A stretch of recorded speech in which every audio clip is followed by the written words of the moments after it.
மலை மாவட்டமான நீலகிரி மாவட்டம் 55% அடர்ந்த வனப்பகுதியை கொண்ட மாவட்டமாக உள்ளதால், இந்த வனப்பகுதியில் யானை, புலி, சிறுத்தை, கரடி, காட்டெருமை, மான் உள்ளிட்ட வனவிலங்குகளின் வசிப்பிடமாக உள்ளது. இந்நிலையில் சமீப காலமாக கூடலூர், பந்தலூர், சேரம்பாடி உள்ளிட்ட பல்வேறு பகுதிகளில் காட்டு யானைகள் உணவு மற்றும் தண்ணீர் தேடி குடியிருப்புகளின் அருகே உலா வருவது அதிகரித்து வருகிறது. இந்த நிலையில் பந்தலூர் அருகே உள்ள சேரம்பாடி, சப்பந்தோடு குடியிருப்பு பகுதியில் இன்று அதிகாலை வனப்பகுதியில் இருந்து வெளியேறிய காட்டு யானைகள் குடியிருப்பின் அருகே உலா வந்தது.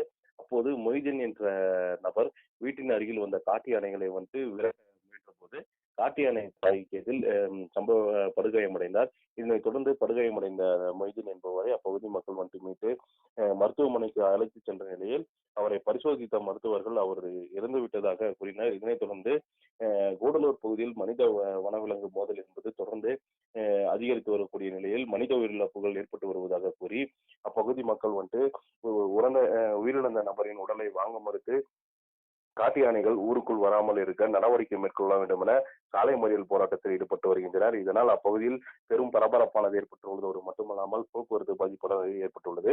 மேலும் சாலை மறியல் போராட்டத்தில் ஈடுபட்ட வருபவர்களிடம் காவல்துறையினர், வருவாய்த்துறையினர் மற்றும் வனத்துறையினர் பேச்சுவார்த்தையில் ஈடுபட்டு வருகின்றனர். இதனால் பந்தலூரில் இருந்து கேரள மாநிலம் செல்லும் நெடுஞ்சாலையில் போக்குவரத்தான பாதிக்கப்பட்டு பெரும் பரபரப்பை ஏற்படுத்தி வருகின்றது.